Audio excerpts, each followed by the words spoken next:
Good afternoon. Standing room only. Somehow I think it's not my jokes. Oh, heavens. Well, let me just go straight into it. Thank you all for being here. I really look forward to these meetings just because it's a chance for people to dialogue and communicate and work together and see how we might move forward together in learning what we're doing. And we have standing room only. Wow. Like I said, I'm sure it's not my jokes.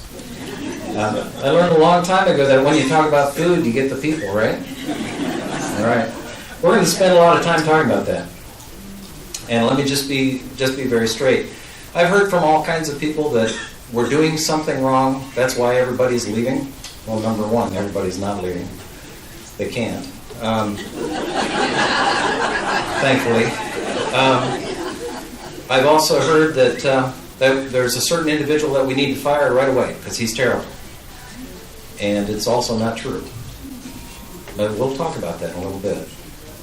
However, in order to do, and I do want to have some conversation, some dialogue about this, but before we do that, I want to establish some context.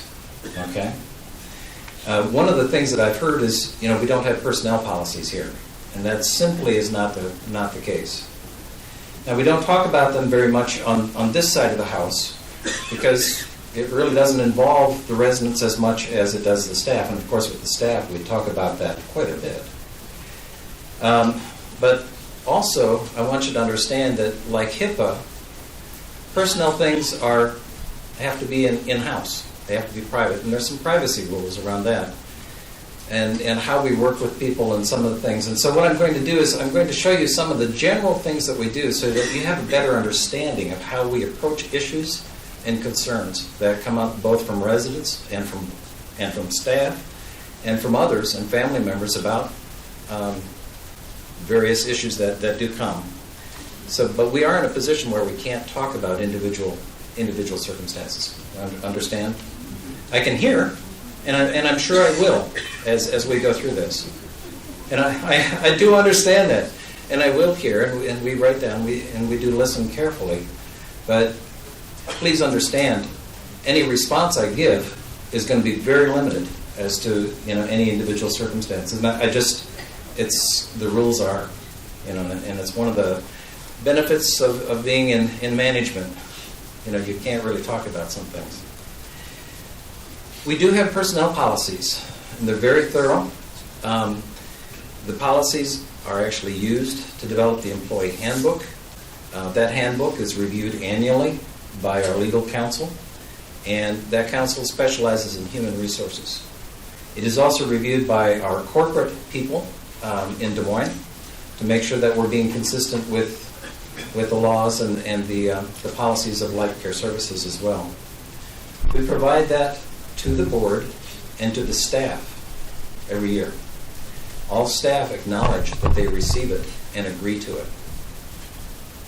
And of course, each year there's some kind of changes that do occur, just because you know how the law is and all that kind of stuff. Imagine that, our law constantly changes. Have you noticed that? Well, our laws are changing, and so whenever there's a change, we let the staff know what those changes are and why they're important and how they affect them. And that's part of the annual orientation and reorientation in the handbook signing that we do with all of our staff. There are some key elements in the handbook. One is we have annual evaluations. We also anticipate that when we do an evaluation with an employee, there are no surprises. What?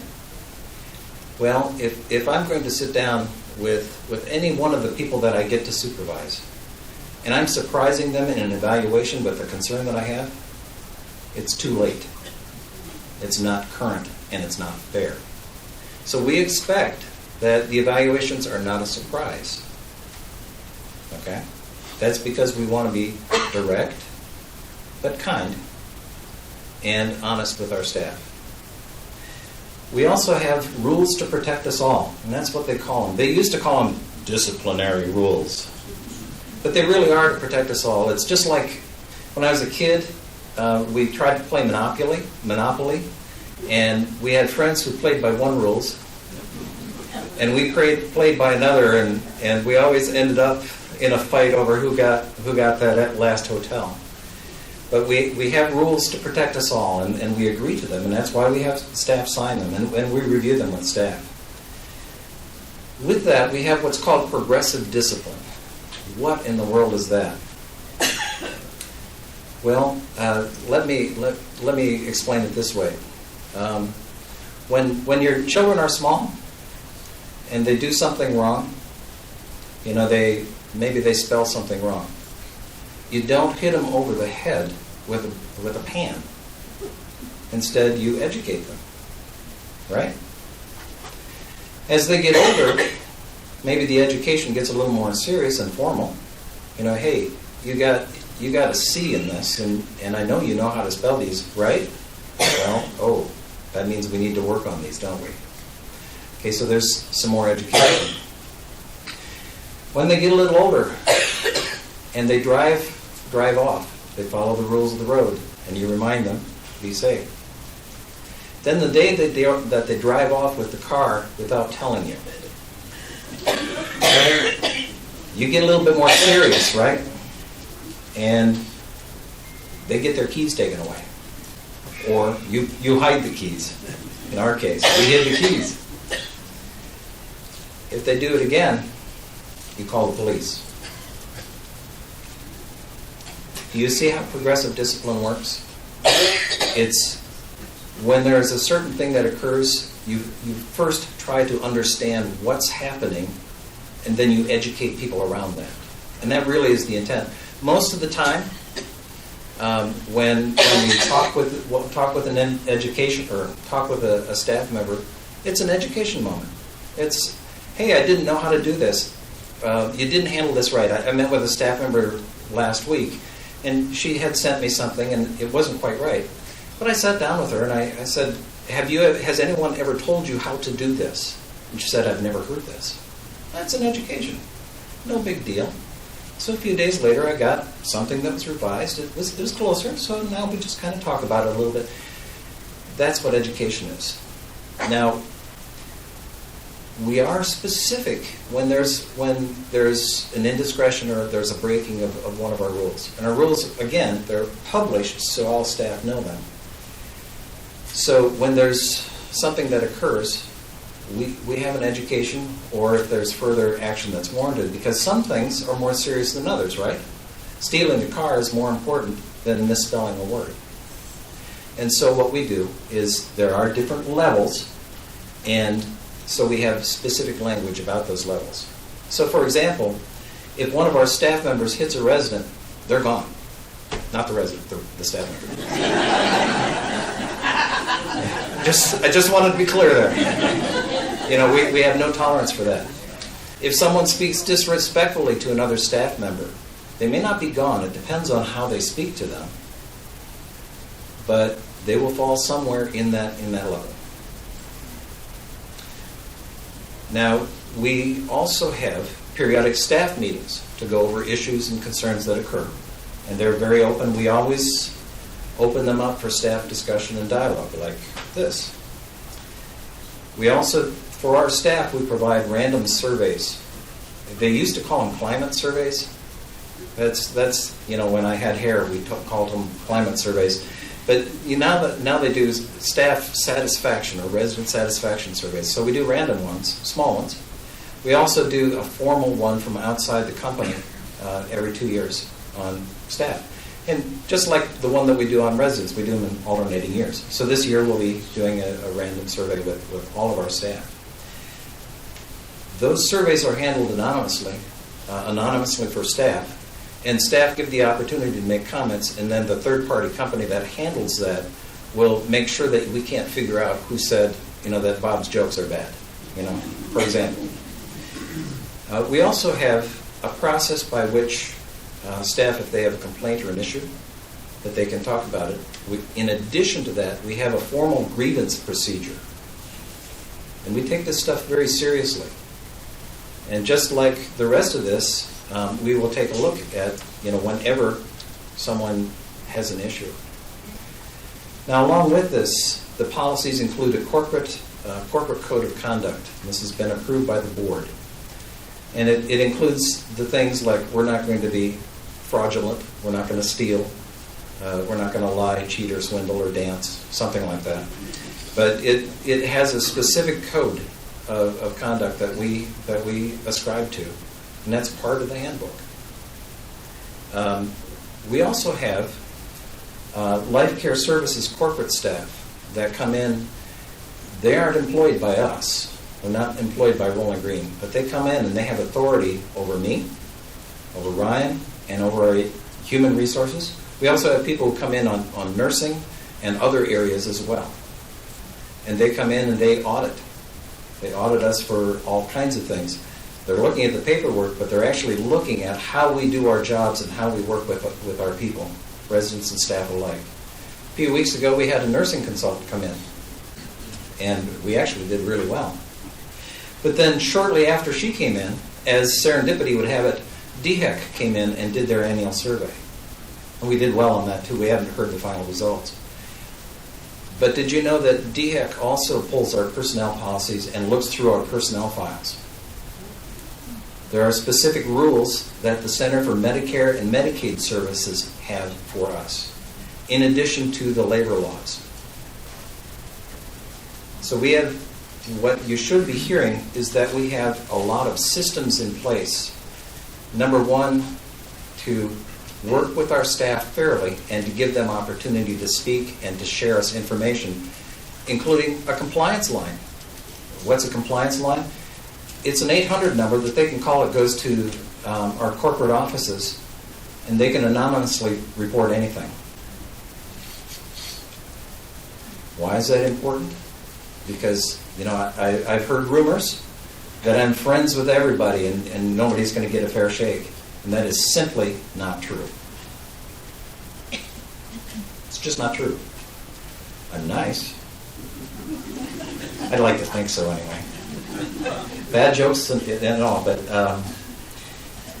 but we also look at all these systems, and we have a quality assurance process that is reviewed by our corporate people, and they have standards that we sustain to. And if we don't meet those standards, then they ask us to have an action plan and fix them, which we do. All these things are in place, but we also provide exit interviews. What's an exit interview? When a staff member leaves, we ask them to sit down and just give us a frank discussion of what their experience has been. What they liked, what they didn't like, what we could do better, opportunities for improvement, all those things. Now, the truth is not everybody will sit down for an exit interview. But we do provide those along with all the other surveys and things that we do. Now, what happens if somebody sees something that doesn't look right? Maybe misspeaking to a resident or whatever, driving too fast. We never have any people drive too fast here. I know. Good Lord, yeah. Well, something's observed by a manager or a coworker, and it can be a coworker. The allegation of concern can be brought to their manager, their supervisor, to human resources, the compliance line. They provide us with anonymous notes. So-and-so did such and such. And the other thing is that, people say, well, Bob, you're in the dining room. Yes. Part of the reason, well, we all need to eat. But I'm also making myself available to the staff. That's why I walk through the kitchen. Why we walk through the dining areas. Why we greet people, and why we do things that our staff normally does for residents, we do ourselves. Because I don't want to be a burden to staff. Neither does any of our other managers. So there's visibility. So we have all these ways for people to report issues to us. Then, once the allegations are reported, they are to be reported to management, ultimately, not to residents. And that's in the handbook. Because if there's an issue that one of our staff members has with another staff member, that's between them and their manager. It should not involve residents. And we'll talk some more about that a little bit later. Okay, so an allegation is noted. We begin documenting it. And we ask for documentation. And usually we'll ask for people to stand by their documentation. And let me explain that in a minute. Then we investigate. And we look at the validity. Are there witnesses? Who's saying what? Is it true? We're trying to understand. And it's just like the progressive discipline. We're trying to understand before we take action. Now, the involved staff, given the circumstances, sometimes we put people on administrative leave. So they're just out of the situation so we can see what's going on. And so that, if there's a dynamic around the situation, we just kind of calm things down. If the allegations are not valid or validated, then that leave is paid. If they are validated, then that's another story. Based on the allegations and what we find in the investigation, we then go through and determine what level of those rules to protect us all. Did they misspell a word or did they steal the car? And then we go through the process. Is it education or retraining? A lot of times it's just people didn't know. Oh, I didn't know I was supposed to do it that way. Yeah, please. Oh, okay. Problem solved. Sometimes, depending on the issue, it's a verbal. Remember we talked about this 3 times or 2 times? Or remember that we said this needs to happen and we've talked about that? Yeah, well, you need to consider this a verbal because we've already talked about this. And how many times do we need to have the discussion?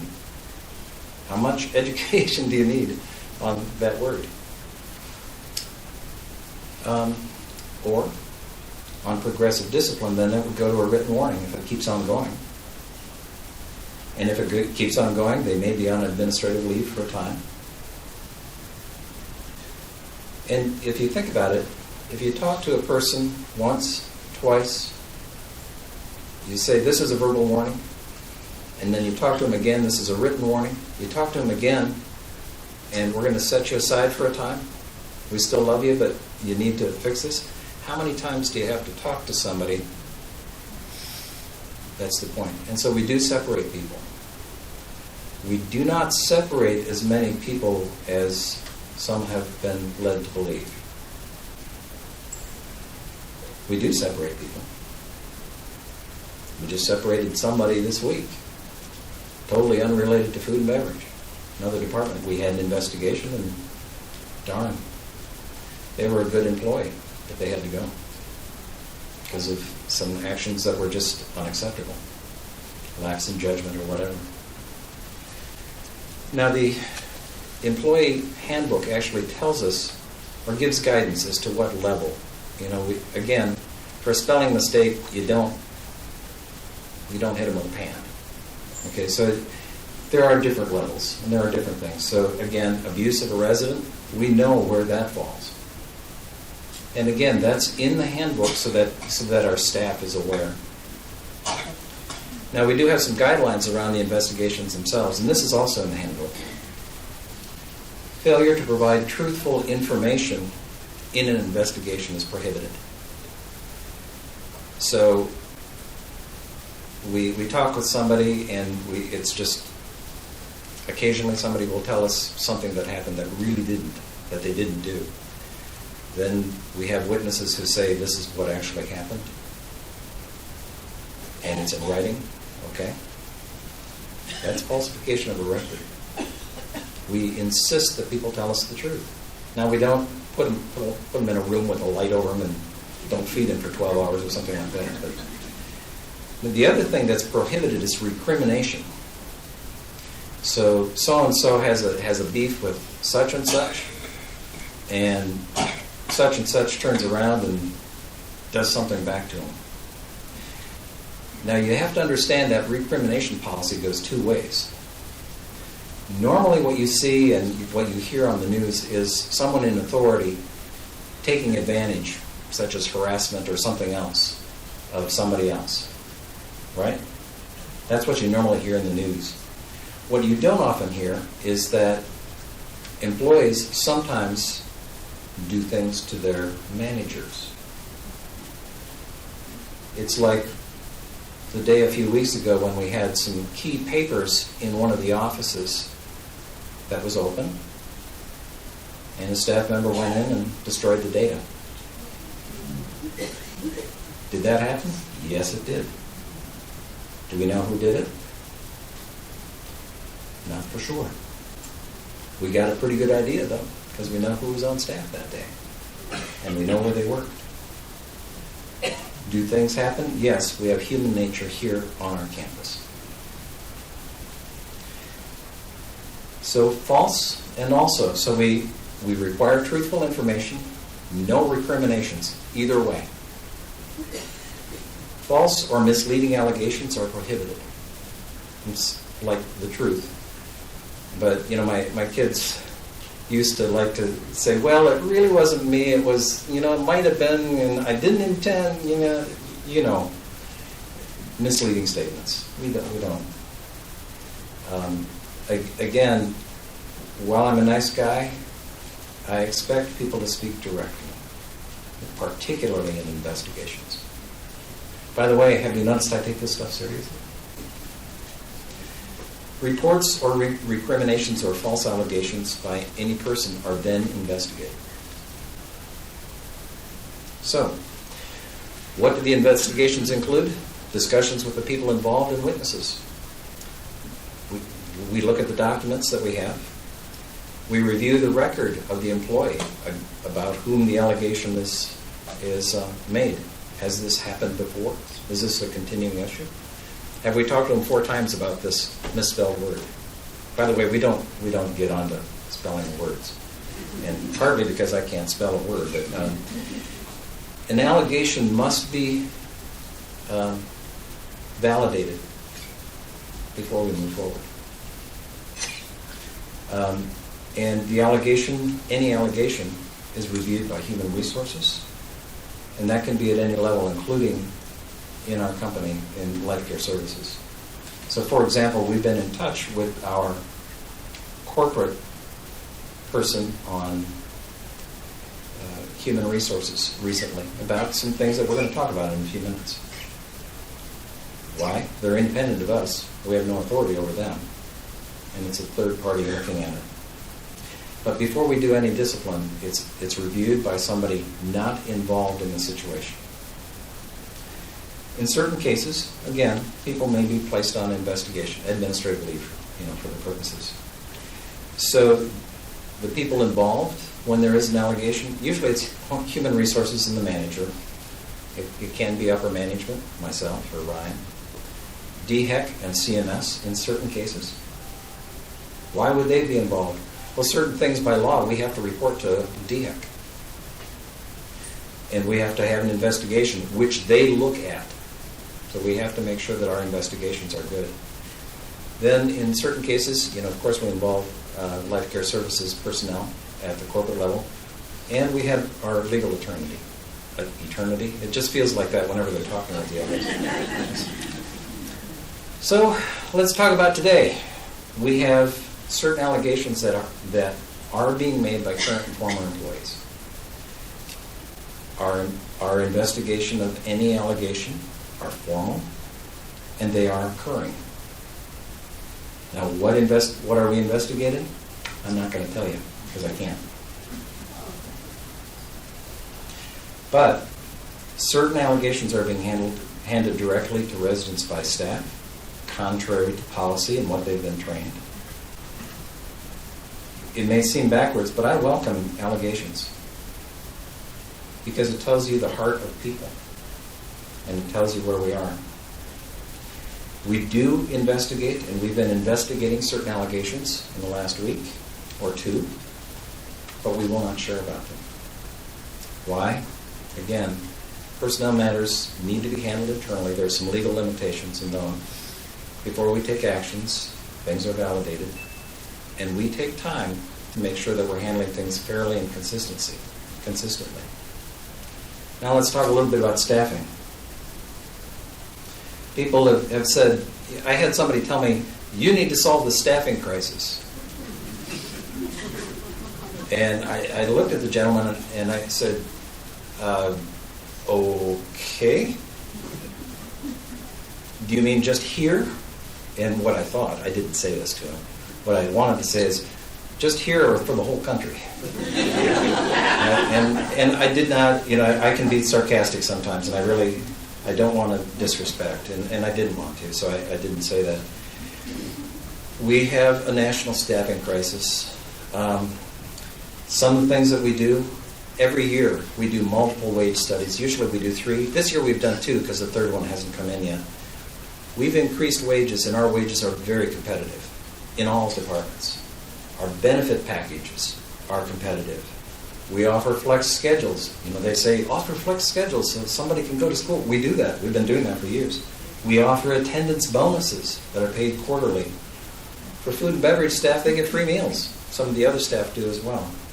We've created job ladders so that, are you familiar with job ladders? That's where you may start at the bottom, level, but then you do certain things and you learn certain skills and you go up a level. And you go up a level. And we have job ladders. And the best ones that we have, frankly, are in food and beverage. And the best ones that are managed are, frankly, in food and beverage. It's a little easier there because of the type of work that is. And with each step up, people get an increase in pay. And we are encouraging people to step up because with what they're doing is they're taking more responsibility and they're leading more. And as they lead more, they receive more. We also regularly review and revise our advertising strategies. We also perform things called stay interviews. What are those? That's where we sit down, we talk with people and say, tell us about your work here. What do you like? What can we do better? It's like the other surveys, but we actually see what we can do. The staffing results. Let me give you, here's some statistics I think you'll find interesting. From April to June of 2022, for all departments, we received 716 resumes. Holy cow, that's great. We contacted every one of them, and 232 of them actually either answered the phone or agreed to do an interview. So we're down a third. Of that, 50% did not even call or show up for the interview. They didn't even know us, and they ghosted us. Of those, we had 72 who accepted job offers. Wait a minute, you had 72 accept. How is it that you don't have... Well, that was accepted pending paperwork. You know that we do drug tests and criminal background checks. I was talking to somebody the other day and said, we had this incredible cook, but we looked at his rap sheet and it was about that long. I'm sure he was a good cook. I don't know the guy. I've never met him. I don't even know his name. But we couldn't hire him because we don't want to put you at risk. We're not going to take that. We're not going to take that risk for you. So of those 72 accepted the positions, half of them completed their paperwork. That's pretty good. Then we had more drop out due to background check and drug screen. At the end of the day, we had 10 people hired for full-time, part-time, and PRN. Most were PRN. What does that mean? Those are the people who just want to work whenever they want to work. That's in 3 months of work. The staffing thing is a real thing. Somebody sent me a report from the Greenville News saying that, Greenville has 3% unemployment and we have full employment. We have plenty of people for everybody. And and he said, why don't you have enough staff? It's like, well, okay. 15% of people who were working in healthcare before the pandemic dropped out of healthcare altogether. By the way, I pulled up a bunch of articles. 2019, before the pandemic, the big report was healthcare crisis, not enough workers. So we started. One of these days that'll happen. So we started this behind the 8 ball before we even got into the pandemic. So 15% have dropped out. The unemployment statistics, the article, if my memory is correct, was like 3.9 or 3.1, somewhere in there for unemployment, just a great employment rate in the county.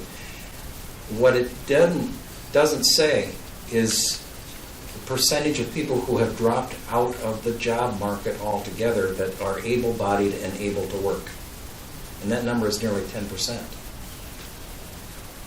And so we have fewer people to draw from and fewer people who want the jobs. Now, they dropped out because they're either working from home, they're selling their houses on eBay. I don't know what they're doing, but they've dropped out of the marketplace.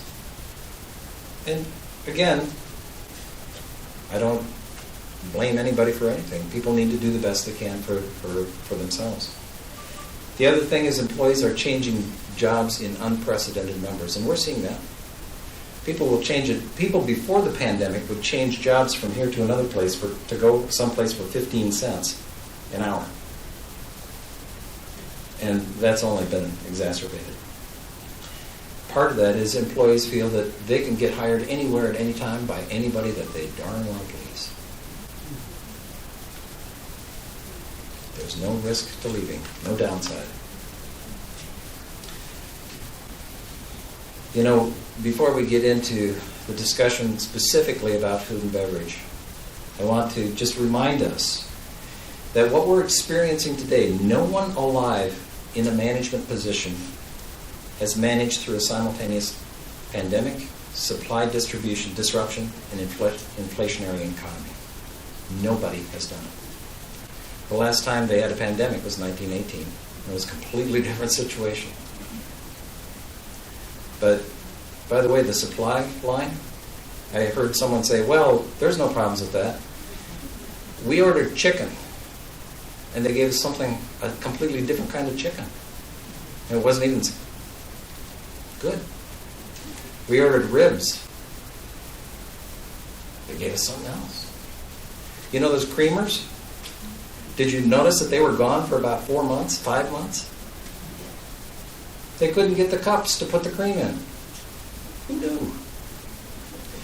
Food costs alone in the first 4 months of this year have gone up 10.8%. And it's the distribution, it's the ability of getting food from farm to market. And I read a recent article that suggested there's some greed involved, and maybe that's the case, I don't know. We have a staffing crisis, which we've talked about, and the issue in our world, the healthcare world. Wait a minute, this is independent living. When people see our ads and come to us, they're really surprised that we really have a restaurant service. They're really surprised. And we tell them that. But they have this view, and we actually have people who started, we had a cook who started one day and said, this isn't anything like what I was expecting in a nursing home, so I'm quitting. Okay. We had an RN, I got to tell you this, true story, these are all true stories. We had an RN who started working nights 1 week because she wanted to work nights. 1 week after she worked nights, she came and said, I decided I don't want to work nights anymore. It doesn't work for my personal schedule, so I'm quitting. 1 week. It's like, wait a minute, you wanted to work? No, oh well. Having said all that, we are using the best we know of professional human resources practices and services. Now, we all know this is a human institution, and we are humans working and serving humans, so there will be issues, and yes, there are issues. But we do use as best as we know. We are also seeing gradual increase in applicants. A couple months ago, that 700 was only 500. So we are seeing increases, and we are seeing some success in hiring. We've hired some nurses, and I'm thrilled about that.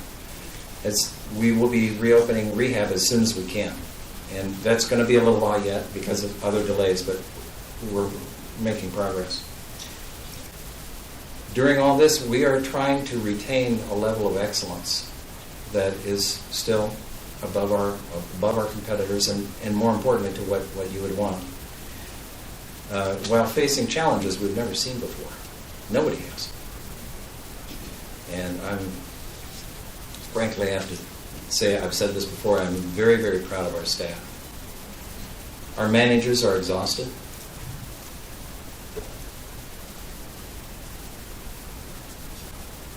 Our staff are exhausted. We're doing everything we know to protect our staff and our residents. I've also heard that things aren't the same as they used to be in this dining room. Yeah, that's true. That is true. We can't get the same food. That's for sure. We haven't been able to offer the same range of food because we can't get that. Are things better? I would say no. They're not where we want them to be. And that's the added burden and frustration that we all share in management. And I think our staff, most of our staff share that too, because we see it. We know what we want to do, but we just cannot get to it. Now, what I've been hearing is that everybody in food and beverage is leaving. That's what I've heard. And I think even the people who are telling me that, it's hyperbole. We've had several people leave. Yes. We also have several people on vacation at the same time. By the way, we work hard to get people to have their vacation. That's why we've been having buffets the last few days. We got a couple people out on vacation, and it was scheduled in advance. So no, it's not that everybody's leaving. We have had some people leave, and they're very visible. And frankly, I hate to see those people leave. And the reason is because they get close to you. And I don't want to see that broken up. Now, I know the finger is being pointed at Bruce. I'll just say it. People are telling me, well, you've got to fire Bruce because he's awful. Well, that's hyperbole too. Because before the pandemic, people were telling me, if you ever get rid of Bruce, I'm leaving. What's happened? Well, the world has shifted. No, we're not just going to go out. We, as you know, we don't go out and ready, shoot, aim. You know what I mean? We do investigate. If we see the allegations are validated, in any case, we take action. And the action depends on the allegations. Now, the other thing I know, and I'm not supposed to know this, but I do know this, we have some people, former staff members, who are calling to get Bruce fired. And they're creating rumors. Is Bruce perfect? He's no more perfect than I am. He's probably the most consistent manager to policy that we have. Just frankly put it out there. Does he hold people accountable? Yes. Is it always nice? No. Is it always perceived nice? No. Bruce is very direct. I know some people, when they're with someone who's very direct, like Bruce is, they hear it as yelling and screaming. When, one of my kids, you could yell at him all day and he'd just go, yeah. And, one of the other ones would just, if you say even a sharp word, it's like, no. Okay, so people's perceptions are different, right? Has Bruce calmed down over the years? Interesting question. Bruce has worked hard on his management style to be more effective and to calm down and to be a better manager for his people. He's the one who designed the ladder program for our people. He's the one who's most consistent in getting evaluations done and on time, and also providing no surprises in those evaluations. Is he perfect? No. Nor am I. Nor is anyone in here. Whenever there's an allegation, we will look for it, and we will investigate, and we will determine the truthfulness as best we can. Are there a lot of different opinions? Absolutely. Are people right? You know, I think people really believe what they believe, whether it's staff or resident. At the end of the day, we're in this thing together. This isn't management against frontline staff and frontline staff against management and residents against management. And we're in this thing together. And that's been our commitment all the way along. And, you know, we are doing our best to make sure that the resident interests and environment is as good as we can make it in a situation that is not entirely in our control. So that's my song and dance. Da, da, da, da, da. Again, I know that there are questions, there are issues. Our staff, you know, again, I know people are really close to the servers in particular. They know them. One lady was telling me that, you know, she knows everybody's birthday and she brings all the servers chocolate chip cookies. It's like, yeah, I get it. Questions, comments? I've said enough. Please. We've got a microphone here, so everyone can hear. Please, yeah, thank you.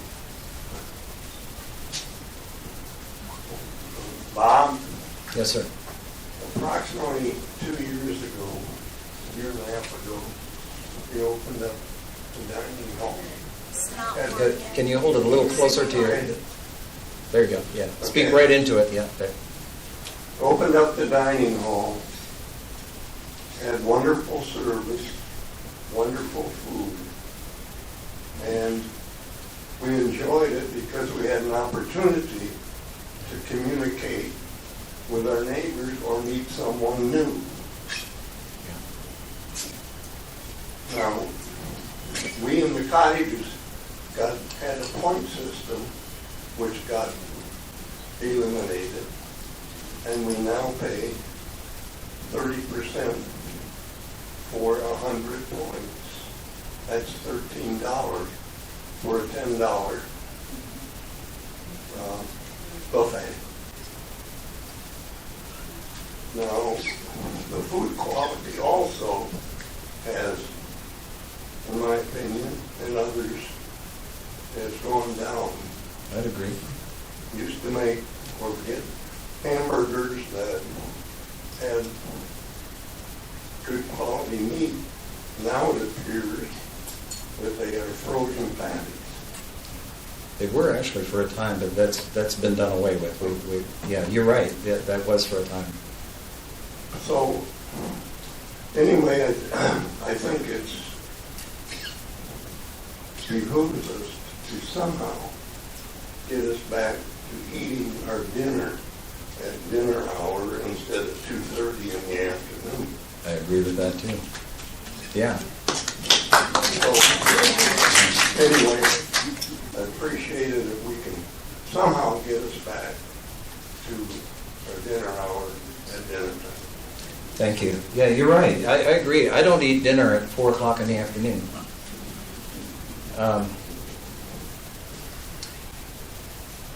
If you ask Bruce, actually, Skip probably knows this. You know, we do eat lunch together, and it's actually a work meeting. People don't really know that, but it's a work meeting. I don't know how often I've told Bruce or asked Bruce, okay, when are we opening up the meals? How are we going to open them up? What are we doing to get those open up? Let's increase those hours. Is that a true statement? Very much so, almost daily. I didn't pay him for that, by the way. But I agree with you. The food quality, I agree with you too. You know, just it's funny you should mention that. Not funny, but it's interesting about the hamburgers. For a time, we couldn't get ground beef because we always did our own hamburgers, and so we had to get those frozen hockey pucks. Maybe they were a little better than that. I don't know. We've recently been able to get ground beef again, but it isn't the quality we had before. And it's just, again, and I don't want you to think that I'm trying to give you excuses, but it is the reality. We're not able to get stuff. And it's not that we're trying to get cheaper stuff. That is not our intent at all. We do know the prices are going up, but that's I've noticed that even though we're serving fewer meals, the amount that we're spending for food remains the same. And that's because the food costs are increasing and we're getting less quality. Relative to the point system, we had met with the cottagers, and my understanding is that the cottagers preferred to go with the same program that the patio home folks have, and so we reduced the monthly fee for the cottagers commensurate with all that. Neither system is exactly perfect, and again, the points, I'm hearing you. I don't know if that answers your questions or not, but I am hearing you. Other comments, questions? Please. What was the answer to the question that you asked at the lunch meeting? What was the answer to the question? When will dinners be served at a house? When will dinners be served? Do that deliberately. Did I do that deliberately? Sure. If I knew, I would tell you. And Bruce doesn't know.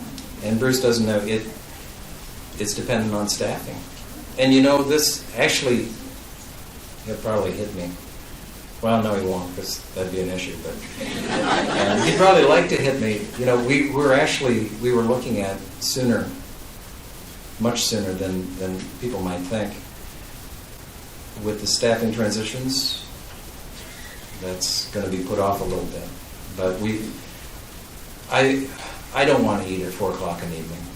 And I get it. I do understand it. The fact that we're able to offer meals at all, is wonderful. I know I'm involved with a group of not-for-profit retirement communities in the state. And I know some that serve sandwiches at lunch.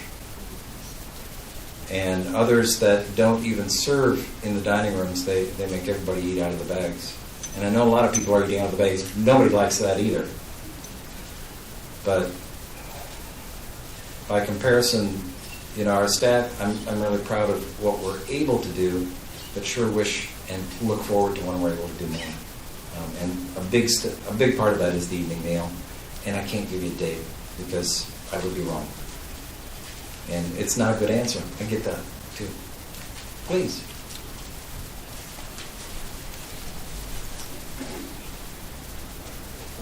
Marilyn Beck from Morningside. Marilyn, good to see you. You too. I've often wondered this, with the flexible scheduling for this dining room staff, how often do you recruit or try to from various universities around here? I know when I was going to school here, a flexible schedule was something I really looked for. That's a great suggestion. Which reminds me of something I forgot to say, but yeah, we have job postings with the high schools and the colleges in the area relative to the flex schedules. Something else we've done that I didn't mention is we've hired a recruiter for staff. And that's part of her job, is to go around to the universities and the high schools and to the job fairs and everywhere else to do exactly what you're saying. We have made contact, but we really needed a person to make that more of their job. And so that's exactly right. She just started about a month ago, so we haven't seen a whole lot of impact yet, but I'm confident in time we will. But I saw another hand somewhere. Oh, yeah, Susan.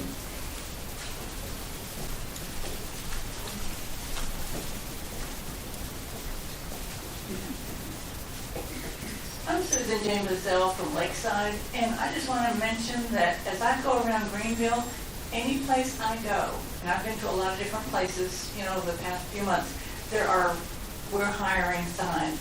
Everybody is short, and you have to be patient because, you can go in and you can make all kinds of demands if you want to, but I have learned that it's just be patient and wait for whatever. I went through a drive-in to get just a beverage the other day, and the woman said, well, I'm waiting on the people inside. Can you wait a few minutes just to get a beverage?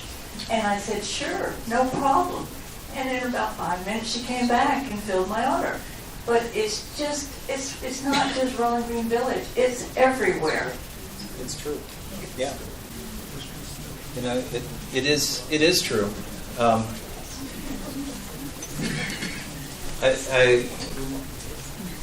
I read an article, or I heard a news report recently, that 54% expect everything to be like it was before the pandemic right now. And, you know, I have all kinds of weird theories. If you read my book, you can see about 4 of them, I'm sure, or 40, depending on how you perceive that. But one of my theories is that we are in a national time of mourning. What? The behaviors and the issues that I'm seeing with all of us is we've lost a way of life, at least for this time. And it's different. It is so different. You know, I don't know of a service industry or field that isn't the same way. And who wants to be patient? You know, we're all known as being really patient people, aren't we? And we're having to learn that. And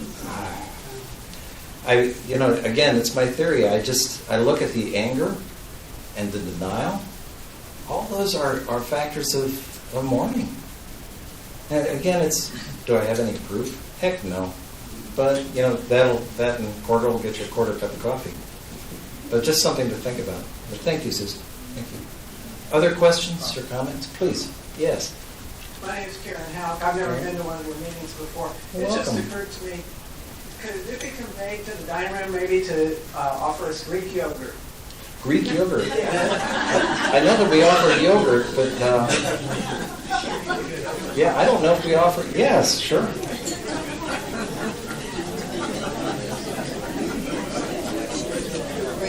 Now, you want that natural without the sweetening? Low fat. You like the sweetening? Low fat. All right. I was representing from Lakeside High, and a long time, years ago, I decided it would be cheaper to hire a cook than to pay the expense of my diabetes. And it has paid off. I've gotten off medicine, blah, blah, blah, blah, blah. But she has commented on how food prices have just become outrageous. And I don't want my cost, my weekly cost, to go up. So I said, well, how's the tuna fish? You know, I know everybody wants, but the prices are outrageous. And I know we used to have kid menus, which was lovely. So I suggest, it doesn't make it so, but why not look at the cheapest foods that kids eat and make up a menu just for kids that's free for kids? Because it's nice. Yeah, and a size for kids. Because it's important that we support our families, because in great part, many of them take care of us. If not now, then later. So the more we can bring the families in, I think the better. Yeah. That's my 2 cents. You know, something else I really like about it. Thank you, Olive. That's really good. You know, we are getting over the isolation, and so just finding ways to bring people in. Please. I think we all appreciate the staff shortages. They're nationwide. Costs have gone up, but our costs have gone up here too. Yes, We're they paying have. more. My question is this. I don't think it's been the pandemic when employees in the dining room have left. If you do exit interviews or whatever you call it, what is their reason for leaving? Oh, that's a great question. You know, we're actually doing a number of them right now, serendipitously. Is that how you say that? Yeah. We have several reasons.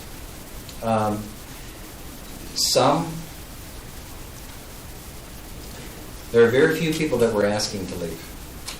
Okay, to start out with that group, because you know they're going to tell you something different. We have several who are going back to school from food and beverage. They're going back to school. We have several who have found other jobs that pay more, that are closer to home, so they don't have to drive. And I haven't looked at the data most recently. That's why we're getting it. So I can't answer more of the detail. Some feel that we have too high standards. And it's interesting. I was talking with a staff member who's been with us for a long time, and she told me just today. She said, "I wish we were able to maintain the standards that we had before the pandemic." And people are, yeah, and people also. We have a lot of younger people who have old souls, meaning they love to work and they know that, that's how you pay your bills and so on. We have a number of people who,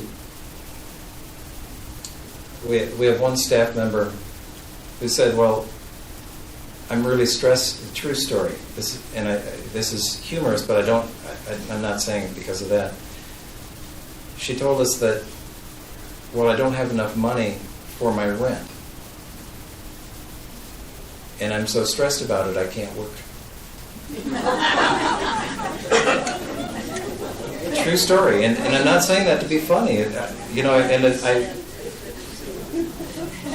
And we have people we hire people in the front line, and they are good people. Such good people. Some of them have had less opportunities than others. And so they don't know some of these things, and they haven't learned some of the things that we would take for granted, like budgets. And what it means when your boss says, I wish you would do it this way. And I've heard all kinds of things about how our kids are raised, and everybody gets a trophy and all that kind of stuff. I have no idea if that has anything to do with it. I think, Bob's opinion, there's a whole segment of our society that we have not nurtured in such a way to help them know how to do some of these things to do well. And so, that's where the standards are too high. We had somebody literally who was hired to work part-time on weekends, and she came in and said, "I can't work on weekends." After she was hired, not that nurse, somebody else. And her boss said, "Well, I need you on weekends." She said, "Well, then I'll have to leave." It's really odd. I've never seen things like this before. And you ask a really good question, why? The whole culture has changed. And while it seems bad, from our perspectives of how things are as we have grown and lived our lives, I don't think we should make that judgment either. It just is different. We have to adjust. Like Susan was saying, being patient, that's really hard. But great question. My name is Paul Fulmer. Paul? I've been here for 3 years. Your problem is when we eat. Okay. Nothing else. When we eat. You mean the hours? It's the timing of eating. You mean like the Whoever evening? change the eating time needs to be fired. The eating time, like it used to be, and we'd be happy.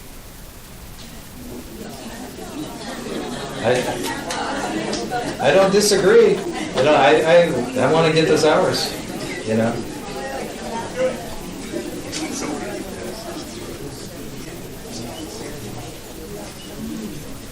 Are there any other options in the dining room besides the buffet?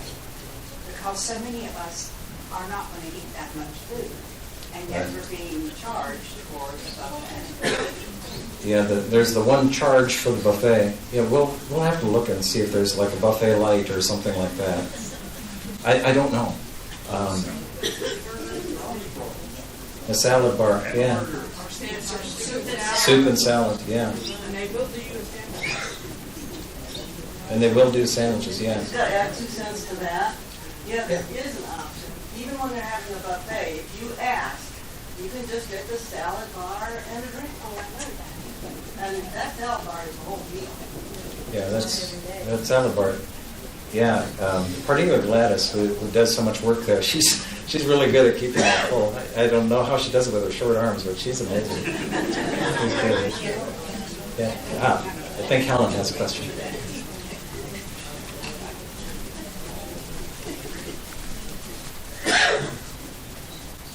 These kids can go to the restaurant and work and get a bundle of tips. It's true.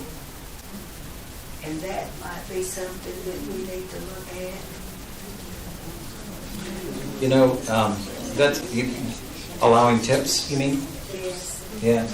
I would love to, but by law we can't. What? What is that? That's crazy. Yeah, in South Carolina, actually, I don't know, it's probably in federal law too, but in South Carolina law, retirement communities, nursing homes, assisted living, long-term care is not allowed to, they cannot allow staff to accept tips. And the reason is actually very simple. Sometimes older people have gotten taken advantage of, and it's happened all over the country where people will pander to tippers. I'll just put it that way. And they take advantage of older people. And it's very sad. But we do have another alternative that we do. And one is our wages are, we pay very competitive wages for food and beverage. Very competitive. But then the rest of it is you are the help. You know, this last year, some of our, the Christmas bonus or whatever you want to call it, that resident gift, our full-time staff who'd worked the most hours that are hourly, some of them got over $900 from you. That's at the end of the year. It's at the end of the year, yes. Yeah, and we do remind people, and our staff so appreciates that, and so do I. And just another fun fact. We should look at that going 2 times a year. Maybe twice a year. Yes. Okay. We You need know, to do something in order to keep what we have. we've got a lot of good people to keep them, yes. You know, we have, I just realized a few weeks ago, 68% of our residents in apartments and cottages have moved in since March of 2020. It's 26% of our people in the patio homes. So now, obviously, we opened a new building, and that skews the data. So please understand. But that means for our people in the apartments and cottages, some of the things that they are experiencing, they don't know us from before the pandemic. And things like the gift fund that the residents give to the staff, they don't know about it. And they don't know some of the other things. Actually, I had today, originally, Bob Torres and I had talked about some of the things that we might talk about today, and I had a completely different presentation. And then just sitting down with residents, I know that there's this food service and staffing issue that we needed to spend some time talking about. And so next month, or maybe at the next resident association meeting or whenever, we'll go back to that normal routine. But this was a big enough issue that I really, really wanted to have a chance to explain and talk and hear. So what else do I need to hear? Judy, did you have a... Oh. Hi, I'm Jolene Wimberly from the Cottages, Mm-hmm. and I was just wondering if there is any thought has been given, instead of serving just lunch, maybe serving a meal from 2 to 7 or something like that, for us who just don't like to eat at 4 o'clock. Yeah. Now, we do keep the kitchen open, and we offer the same menu until 4 o'clock. I'm sorry, I'm hearing some other comments here. Nobody wants to eat it. Yeah, I know. Do that instead of lunch. Well, someone suggested just asking you all what meals are the most important for you. Now, albeit with supper, we have difficult time getting people to want to work during the supper hour. And that's, the high school students, that kind of stuff. But what meals are the most important to you? Because I know a lot of people have wanted to eat at lunch, and I was talking to one guy and said, I don't know what everyone's complaining about. I get to eat at lunch. That's what he's always eating. And other people prefer dinner. And I see a lot of people coming for breakfast, so that seems to be important. So what I think I'm hearing, you tell me if I'm hearing correctly, we need to extend those hours so that people can enjoy their meal in the evening. And the reality of it is we'll probably extend it by degrees over a period of time, just based on the staffing that we have. I think that's probably what will happen. We'll open up a half hour or an hour later, and then a little bit later on. But another question comes. Yeah. Hi. Jane Jane, Hamilton in hi. Hillside. This is a different thing, but I love the idea beginning in August that there will be a place that we can donate items that we are no longer using and leave them here and let the staff go into the room and pick out things to take home. This is the idea that I got from your letter last week or whatever.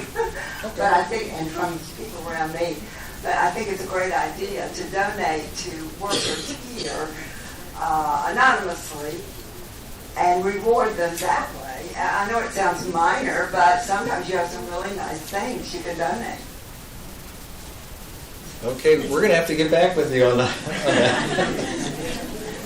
Yeah.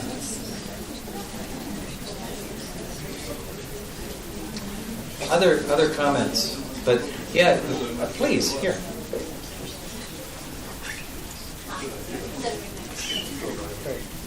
I'm Glenda Ehrman. I live in that building, and I've listened to what you had to say. I am still kind of confused about the attrition rate for the food and beverage service, when I've always been brought up to know that the feelings of the community trickle down from the management to the employee. And I have not heard you say anything but rave reviews for the manager of food and service. And I just can't believe 18 to 20 people who started out, I've lived here about a year and a half, have disappeared. And the manager is still getting, a 5-star review. So I'm confused about that. Let me be very clear. Thank you for that, because clearly I've miscommunicated. I do not believe I am perfect, and I don't believe that Bruce is perfect. And there are things I can't say. But I can tell you what he would say, and I think others on our management team would say, that while in this meeting, I'm standing firmly behind our managers. Behind closed doors, I'm very, very direct. And when I see issues, I'm very clear with my stand on that. Now, with turnover, the food and beverage field typically has 70% turnover every year. Now, I don't accept that. Normally we have about 30%. And so it's been higher than usual. And so that's why we're trying to understand the causes. And part of that, I'll just tell you another thing that our managers will tell you, when I see a problem, the problem is management first. So I know what you're hearing, but please understand it is a balance of you, particularly on my part. There are accountabilities and there are issues, and as we find them, as we can validate them,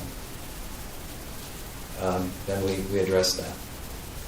But I know that isn't very satisfying, and I know. why do I say good things? Because I say good things about everybody. And also in public, I have to be very careful and make sure that I say good things. And please, you can read into that as you wish. But there are some accountabilities that have happened and that are happening. And actually, there has been change in behavior for several of our managers after conversations. And so I'll leave it there. Are things the way I want them yet? Nope. And those managers know that. And, please, I am hearing you. Please, I am hearing you. But I do know that the food and beverage area is particularly tough with the turnover. And that's normal, but not acceptable. An observation. I'm Frank Butterfield. Yeah, Frank, yes. I feel like I've been here 2 years. I feel like I'm paying more and getting less. And I think that's going to be a reputation that Rolling Green is going to develop if we don't do something about it. Getting less of what? Service. Less service. Service. From almost every department. Housekeeping, maintenance, food and beverage. And every time we talk about it, it comes back to, well, COVID. COVID didn't do all of it. No, but the staffing crisis has. That's your old excuse. It may be an excuse, but if I can only speak reality. But Frank, I know. Is this the way we want it? I've already said we do not like it either. Do we want to provide you with great value? Yeah. Are there some limitations on things that we can control? Absolutely. And we are controlling everything we can. Please. Hi, Ellen Harmon, Creekside. We've been here 8 years. We get off campus more than most people do, okay? We made a trip recently. The airlines had our ticket, and then they were going to drop us off in Charlotte instead of bringing us back round trip. We get to Dallas-Fort Worth, and they announced, you better buy your meal if you want something to eat on this 8-hour flight, because we're not serving food. We bought an $18 barbecue sandwich that was the worst I've ever eaten. And they served that picnic lunch. All these industries are having major problems. I am so thankful to be here. It's not what it used to be.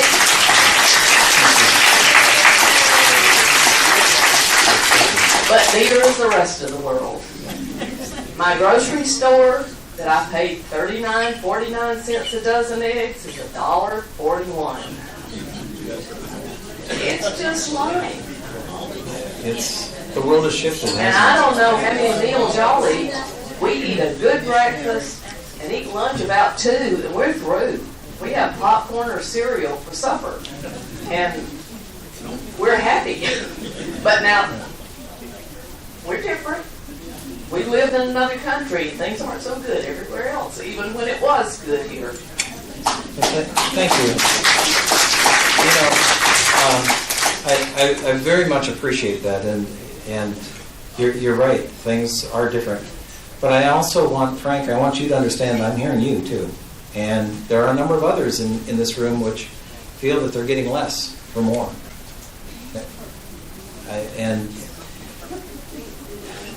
I'd like to say something else, in terms of, there's a different reason. Our world has shifted, and we're doing the best we can and the best we know how. And do we want to do better? Sure. And will we do better? Eventually, the supply line, somebody told me it would be disrupted for at least 3 years. Oy. Somebody told me that COVID would last for 3 months. What are we in our fifth? We're back up to 23% infection rates here in our county. Who knew? Not an excuse, and it's not intended to be an excuse. But I am trying to be real as I know how. And do I want things the way they were? Yeah, I do too. And we're paying more at home too. I don't like it either.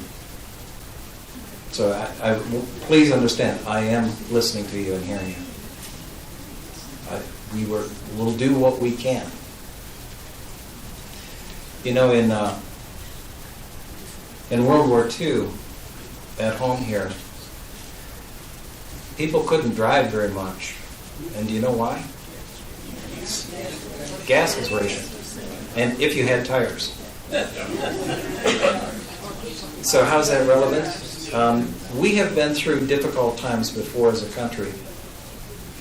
We made it. We're going to get through this.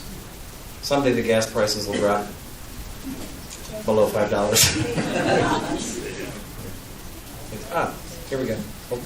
Yes, okay, Helen. I'm going to leave it all on him. I hope a good night note.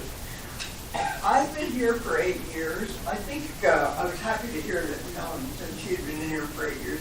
I've been in the big building, the big house, and I haven't heard. I don't. Has anybody here said anything about the discomfort they had in the big house now? We haven't.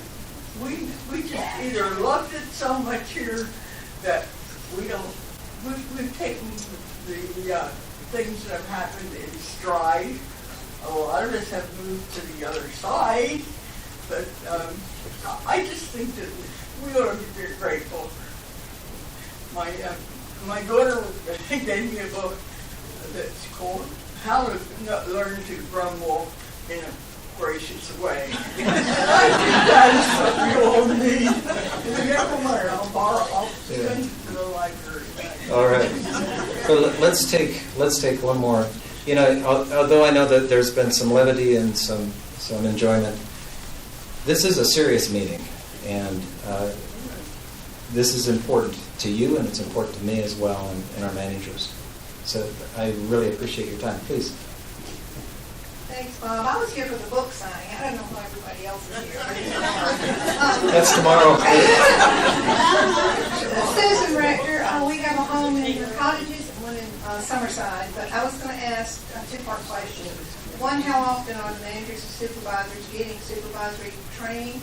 And two, are they getting this new world training with the new circumstances that they're in, like coaching, like early intervention, and all of that?